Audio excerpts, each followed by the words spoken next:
mootummaa biyyattii Itoophiyaa takkitti jettu san isiisan hanga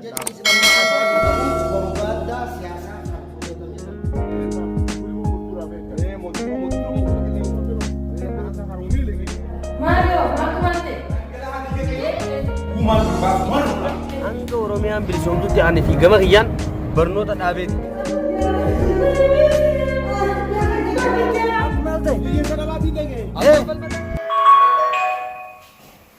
Halo, Markete, naga, Faya, naga wala, Mario, Marco Mante, Oxam Jamo,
Iya saja dalam bawah.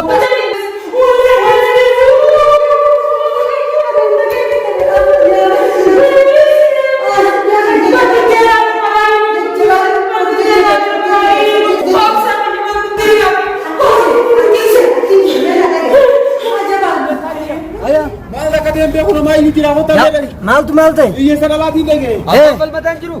Kau kalau makan jurus ya mana namun jurus darah ke bayi ya? Oh kota. Darah kan dia biar kota tu mana? Oh kota. Hai orang yang birisonte, anak kaina. Pilih yang kita pasti. Ima kaina tu kita harus jalan. Ima kita pasti kita harus jalan. Mana tu dulu ada tak tunjuk. Asal dan ittihad tu. Jemaat mudi itu. Oh tu kan deh. Sekarang अब सब उनका नहीं है अब सब उनका वाली है तब भी मैं क्या कर रहा हूँ घर में कौन इंसान का मुझे नहीं दमता है कि कल हम क्या करना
Awak mending anak sekolah.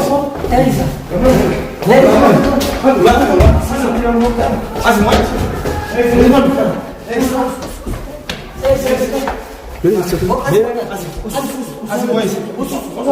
Usame usame gimana? Usame.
namni biyo diyeemi hadu yoo wajji moyi dooni lamada duudi silaa du'a hanga alaabaan tun gartee dhaabbatutti silaa uumuun keenya wareegama qabalu nama du'e kanaaf boo'uu qofaa miti hajiruuf yaaduu la'aan isin hin jaammalle haawwan keenya jajjabeeffannee hadu'e qofaaf o'uu hin ta'in haawwan keenya jajjabeeffannee malli maalii wal gaafachuu falmatti soso'uu dura waan jiru jira biyya tana namaa harkaa qaba biyyi tun mootummaa qabdi kana dura silaahu bakka gartee biyya tana mootii firoodhaan bulu jirti waan gartee hayyuu biyya abba hayyuu gandaa dura dheeyyeeti agartee miti jaarsa keenya wajjiinis wal mari'annee hayyuu keenya wajjiinis beekaa keenya wajjiinis beekaa gandaa kan wajjiinee akkasitti waan dheeda geenyesinii deebifnaa obsa wareegama kafaluun keenya gonkumaa wani lomo kuta kalee nurraa isinamu hangam imimman keessan kadhate Dhugaadha dubbiin keetis dhugaadha. hayyee Nuti obsuu fi eenyu gaafanne namni nuti gaafannus ka gaafannee gartee waliin gartee jirru hin jiru. Wanni nuti godhuu qabnu karaa ilmaan keenya san itti du'e qofa. Gumaa isaanii baafachuu qabu. Karaa san qofa. imimman jiboo irraa gayyaanee wal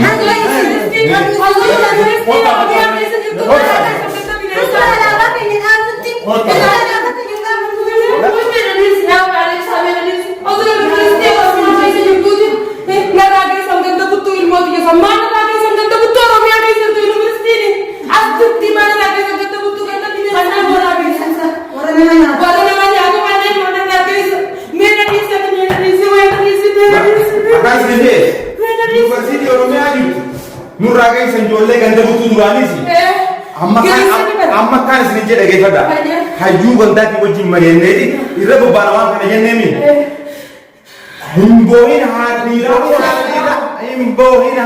obsina dhangala'aa dhiiga dheeroo gumaa kan baasu marroo himboohin haadha dhiiraa obsina gara naan jedhamaa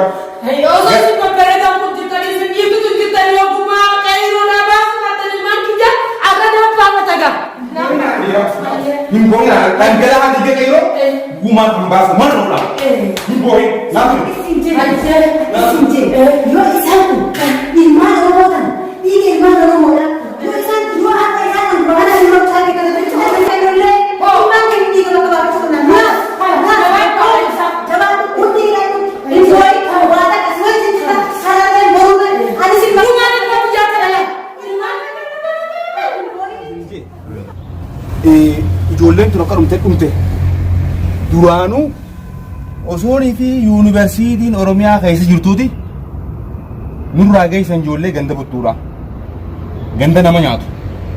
Ganda buttuu fuudhanii yuunivarsiitii qabarsiifnee itti geessan. Kana waan ta'eef ijoolleen kun hoggaa barnoota seentu barsiisaanis kaayoo barsiiseef qaba. Mataa isaatiifis kaayoo barateef qaba. Namni waa barate biyyuma guddisuuf malee akka dhiigni isaa ganna qabuuf miti. Kana waan ta'eef hayyuu koo wanni asi gaafachuu barbaadu. Eegummaa biyya tana keessatti gaarannee hayyuu keenyaas akka dhufteetu dhuftee wanni kun biyyitutu mootummaan hagga hoggonamti. Mootummaa qabdi biyyitutuni.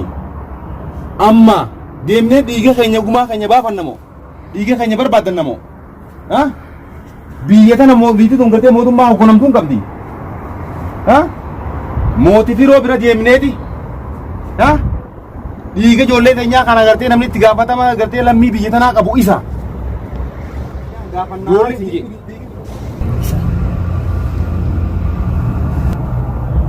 Meemmaan tana ijoolleen teenyatu dhumte silaahuu namni deemuun hin deebu ilmaan keenya dhabne ilmaan keenya kana haati akka gartee sadarkaa kanaatti dhumaniif akka sadarkaa kanaatti dhumaniif hin dalayne waan kana hin guddif qoraan itti guddiftee okaati itti gurgurtee ibiddatti itti gubattee haati tun ijoollee tana sadarkaa kanaan geessee yuunivarsiitiin hidhee sadarkaa barnoota kanaatiin geessee itti laffaatee gurgurtu jirti namni hojii mootummaa hojii gurgurtuutti hin jiru mootummaan gargaaruutti hin jiru sabni bee gargaaruutti hin jiru mataa isii duudee isii irratti akkasitti qoraan fe'attee itti gurgurtee ilmaan kana gurgurtiifti.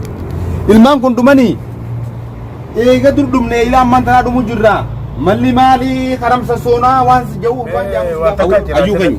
Akka takkaa jira asirratti gaafa dur kan nuti beeynu gaa warri gabroonfataadhaa takkaadhaa forsaa nuun kennine guyyaan isaan gartee boqannaa nuu kennan hin turre haa ta'u immoo wanni amma nuti taanu hattufe mootii firoo amma gartee maqaa keenya nakki taa'u kana bira dhayneeti furmaata ijoollee kana isa gaafan yoo ka furmaatatti kennuu danda'u taate akka inni mootummaa inni irra jiru tanatti isarraa furmaata eeggan yoo sun dhabame immoo mataa keenyaaf sossoonee gabrummaan bara 500 nurra turte wiliin kan nurra turte hin ayyamnu falmata nyatti asosoo amma furmaanni keenya yaani mootii firoo malee hin jiru mootii isa biratti barru isa gaafanna dura ajaawaa ofii torba gara galchan jeni ajaawaa ofii torba gara galchan jeni ajaawaa ofii torba gara galchan jeni isa bira dhayneeti quba fi kana ajaa'ee jeni muraniin darban ajaa'oo jeni muraniin darbanii okay bareeda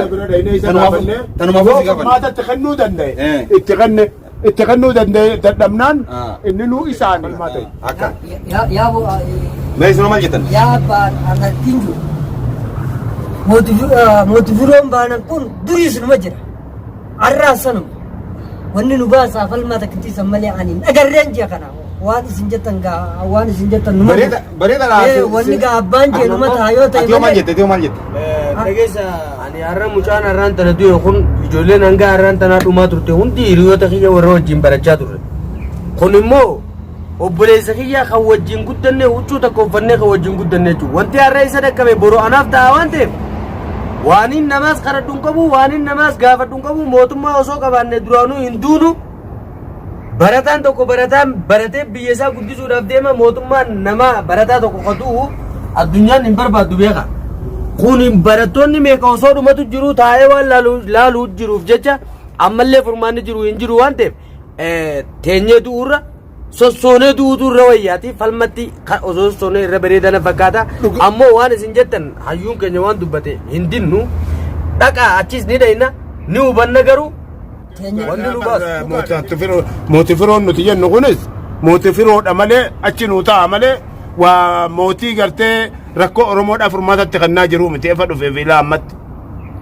Taa'ota keenya karaa nagaati wajjin filmaata seennee filmaatan biyya tana gartee akka isin fuulduratti tarkaanfatti goonaa jedhaniiti bakka isaan jiran irraa fidanii osoo dhufanii ji'a afur hin gahin lolatti jalqaban. Lolaa irra deemuun jira amma uummata keenya. Kanaafuu furmaanni karaa sana ni jira jettanii yaaddanii.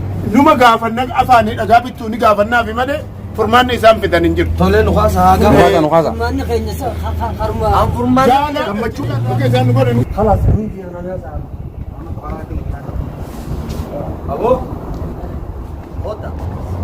Amma akka hayyuu ganda keenyaatti isa bakka buufanna abbaa keenya jechuudha. Qeeroo teenyarraayis obboleessa keenya jaalataa bakka buufanna. Jaalataa dhageessaati haa dhaga'utti jirta. Jaalataa obsi. Obsi waan tokkoo miti. Waan tokkoo erga abbaan keenya nuun jee marumaan gaggeessuu qabna. Obsi. Namni hin obsine yoomiyyuu galman ga'u. Kanaafuu abbaa akka nama guddaa manguddoo biyyaatti akka hayyuu keenyaatti namni nuti qabnu si waan taateef ati bakka si buufatti immoo falmataan keenya bakka haa bu'u jaalatan si wajjin haa deemu jaalataadha wajjin dhaqaadha ergaa tana nuu geessa waan isaan isin furmaata nuu fida. Goonaan itti godhee jira itti godhu taana nuti qophii jirra. Qeeroo teenya waliin qabanneeti asitti isinee hin nuti asitti isinee. Gootota keenya wajjin. Oota as teenyeeti. Boo'ichitti akka Yuunivarsiitii Oromiyaa jirtu nurraa geessan ijoollee ganda buttuuti maal goona duraanuu. Odoo yuunivarsiitiin Oromiyaa jirtuuti nurraa geessan ijoollee ganda buttuudha. Haati qoraan itti guutee bar. Amata meeqatti laffaatee qaba ijoollee akka dhiiga isaanii. Yuunivarsiitii Oromiyaa jirtu nurraa geessan ijoollee ganda buttuu. Waayee ana. Hin booyyaa haadha dhiiraa dhangala'aa dhiiga yeroo kan baasu marro. Dhaabni itti fayyadee dhageessa. Nuti hayyicha keenyaati hayyicha keenya kan gallasanis kutanii jiran. Mootii firoon ja'an kun durii sanuma firuma ta'een nu nyaataa ture.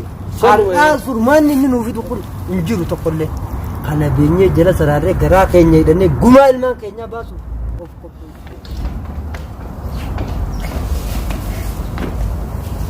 Gagabda, bayada, jirta, kami. Sena. Wala, sen, batu, sen. Sena. Sen, batu. Karaa naannoo warra naftanyaa kanatti ijoollee bitan ijoollee barattootaa dhumte kaan manarraa darbanii ajjeesan kaan karatti rasaasan dhawan rakkina kanaaf furmaatatti kennuu ni dandeessamu akkam egaa biyya tana fidan as teenyeeti ilaallaan siin akkam jettan.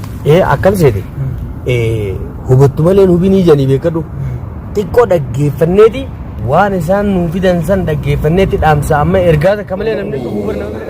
Kun propagaandaa siyaasaati. Propagaandaa dhaabbilee siyaasaati. Ijoolleen dhumee jalqabe. Ijoolleen dhumee jirtu. Hin jirtu. Baay'ee nuti naannoo Oromiyaatii fi naannoo maal kajuu kanan beeku. Nuti haddeenu heerri nuti ittiin sossoonu suni heera mootummaa biyyattii Itoophiyaa takkitti jettu san isiisan gadhaabuuf. Kuni jechi isin amma haasawaa jirtu kun propagaandaa siyaasaa kan hojjetamee lafa kaa'ame. Mucaan dhimma abbaa warrabbaa falmataadhaa du'eetu amma mana keessa jira beekin isaa. Kuni warreen arabshaa godhan warreen akkanuma deemanii biyya jeequmsa dhaabbilee siyaasaa wajjin godhanii kun duusi rakkoo qabu wanni kana baduu qabamu kun beekama. Ati wanni nu qabdu hin jirtu jechuudha deebisaa ta'e kana. Nuti walumaanuu taanee Itoophiyaa takkitti ijaaruu qofa malee wanni biraa jiru. Nuti gooti ijaara. Maal godhuu qabdanii? Osoo ilmaan keenya asiin galadhumaa jira. Haasawaa haasawaa jirtu propagaandaa dhaabbilee siyaasaati. Ilmaan keenya ni galadhumaa jira bara. Kan nuti si gaafachuu. Ilmaan dhumaa jiru jiru. Hin jiru kan hordofaa jira bara. Eega hubannee booda waan nu baasu silaa as keessaan agarru ni beekna ni sossoon maaliif ijoolleen teenya hundinuu amma buruusa faanis achi jiranii namuutuu bakka qabsoo jira. Kanaafuu barumsi har'a booda bara nu. Ani yeroo tokko qabu. Gama kamaan mootii firoon dhugaanii fi kana jiru garuu na ajaa'ibsiisa. Wanni na ajaa'ibsiisu maali yoo naan jette odoonii fi diinii yeroo kana gannaqamaa jiru namni tokko hin dhumne propagaandaa dhaabolee siyaasaati jechuun isaa Irraanfatee jira. qeerruma isa mamursi irra bahee Irraanfatee jira. propagaandaa dhaabolee siyaasaa dhibbaa jiru kana garuu an agarsiisa gara tokkotti. Jechuu waan nama ijaaru. Garuu immoo haa ta'u wanni goonu jirtu biyyattiin tun isaan konkolaataa waan ta'eef duraanis ni gaafanna jennee dhufne egaa deebisaan isaa baraate Ammaa booda hanga Oromiyaan bilisoomtutti aanee fi gama kiyyaan barnoota dhaabeetiin jira. Kanaafuu itti fufnaa Barnoonni yoo bilisummaa qabaatte Siis ni fayyada garuu akkitti si fayyadu niin baradha jaasii deemu si jeesu. Hedduu Barnoonni hin dhumu. Arriidhaan barannaa'u. Bilisoomnaan rakkoo takkan ka barnoonni. barnoota ni baranna yeroo hundaa jechuudha. Dursan deebisu babal'aa keenya. Jechuun isaa namni leeksisa qaba. Kitaaba namni leeksisa ture. Kaayyoon keenya takka hin jirtu waan jiru nutti himee jira. Mootummaan ta'uu namni leeksisa. Kanaafuu garuu Itoophiyaa takkitti isa dusan killilii fi naannoo osoo hin ta'in Itoophiyaa takkitti daangaa malee killiliidha killilii isa jedhamu kanaan malee tokko taatee buluu qabdi Itoophiyaa. Waan nuti ati mootii firoo keenya taata seenamne malee nuti bara 550 magaalaa dhumaa jirti gugujjaa fi xiqqaan dhumaa jira. Kun bar nuti kursiirra jiraanne taatus nuti kan ofii addunyaa. Hayyee daawwamaa isin filanne.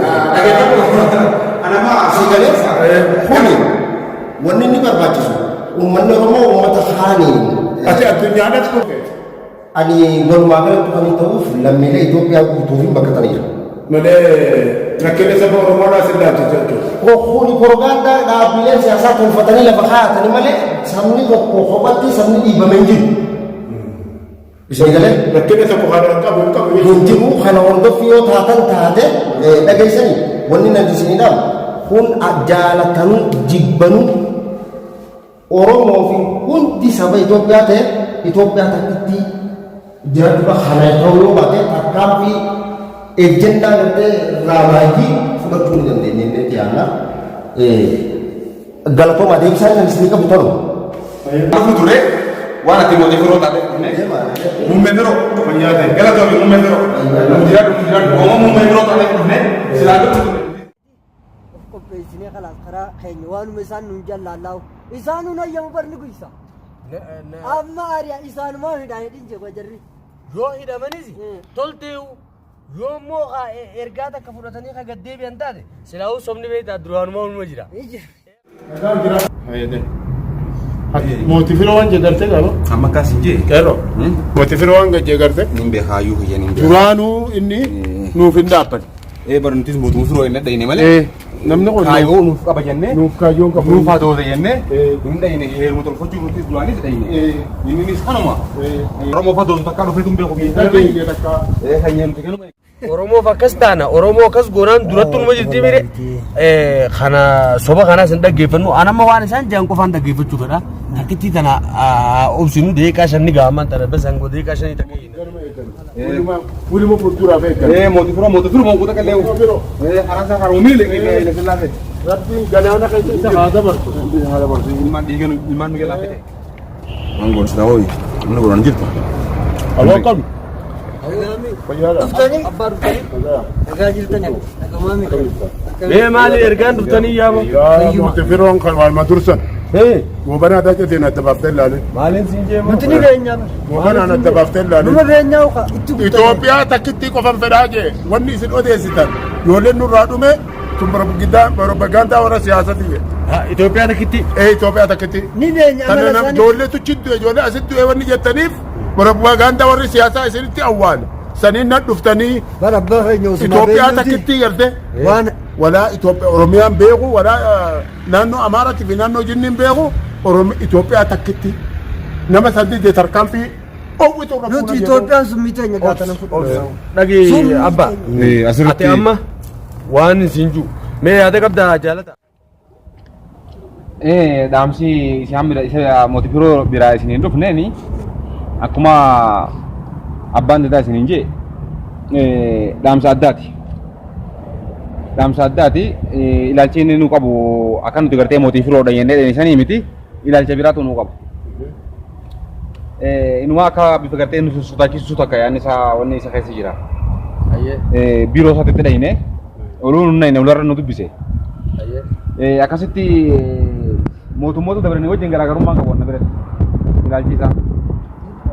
wanni irraa hubatte kana nuti kaayyoon teenya yeroo hundaa'u Itoophiyaa aantinnatii dursan deebisuudha malee kaayyoo biraan qabnu namni Itoophiyaan diigajee tarkaanfii addaa irra fudhatamaa mootummaan tarkaanfii irra fudhatamu beekaa qophaa'ees jira nuun jedhe.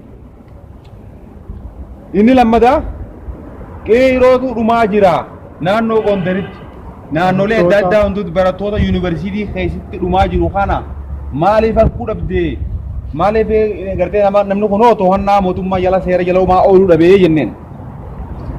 Hundumaa hin jiru namni dhumaa jiru tokko illee hin jiru. Namni dhumaa jiru tokko hin jiru. Wanni isin ooftan kun propagaandaa warri siyaasaa dhaabolee siyaasaatiin hunje. Kanaaf dhageeffadha. Kanaaf hayyuun ni jira. Ganda deebine ganda jajjabeessine achi boodan mala hayyuu gaafachuudha wanni sosoo hafenu qabsa sosoo kanuma. Abba amma wanni isin jennu dubbii nuti agarree jirra. Duraanis ni beekna waan ta'eef onneen teenya duraanuu hubattee jirti. Haa ta'u immoo duuti nuti deddeebi'u irra ati gama keetii wanni nu gootu abboowwan keenya hayyoota akka keetii fakkaattonni kee baay'eetu ganda keessa jira waan ta'eef waliin nu qabdeeti isaan sanii wajjin gorsa isaaniifis kan ta'e kan sirra beekurraas fudhattee bakka nuti jirutti akka namni nu quba qabaatu abboowwan keenya akka nu quba qabaatan goota nuti gara falmaa sossoona goota amma takkitti mana du'aa kana dhayneeti deebine.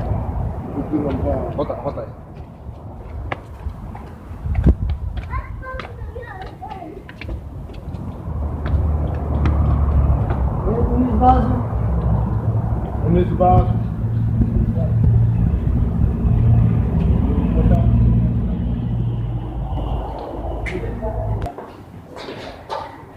Ayyee kam jirtan? Jajjabaatanii?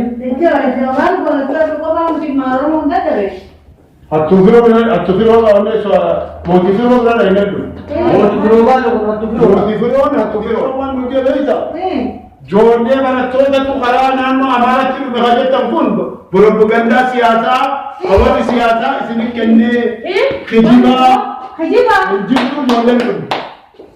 Kana warra siyaasaa warra gartee dhaaba siyaasatti waan kana waan akkana kana isin guutee isin lammaffaa Itoophiyaa takkitti tadursan isi qofa jahalan nante wala oromia wala isaan bidiroo asaata nuti mudhii ta'e hidhanneeti qabxata yoosonne hanga alaabaan ta'e finfinne nu gaafatutti gumaadhaan kennu garaafamne falas dhiiga ilmaan gaafatutti dhiiga ilmaan keenya nuti dhibaakan akka isaati Kaje ummati hayyee haadha teenya isin taa'aati waa'ee godhaa tasgabbaadha jajjabaadha akka qabsoon teenya galma geessu nu booda jiraadha bakkuma jirtan ta'a nuti amma karaa dirree falmaadha karaa qabsoo dhiiga jaallan keenya gartee kattiruman gumaa keenya akkatti deeffannutti wal mari'annee jirra qeeroon bahaaf dhiyaa kaabaaf kibbaan hundinuu gurmaa'anii jiranii isin jajjabaadha bakkuma jirtan nu ta'a. hayyee rabbi isin haa jabeessu isin duranii rabbi bakka roba isin aansu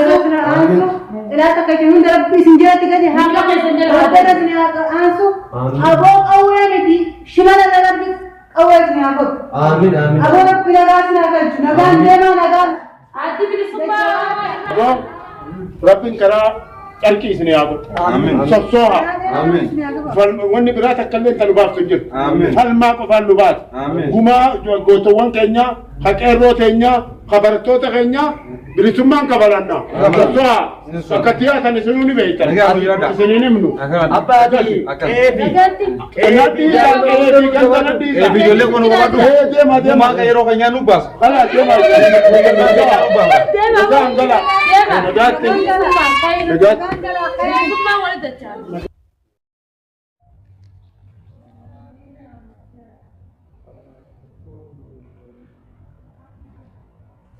Addi bilisummaa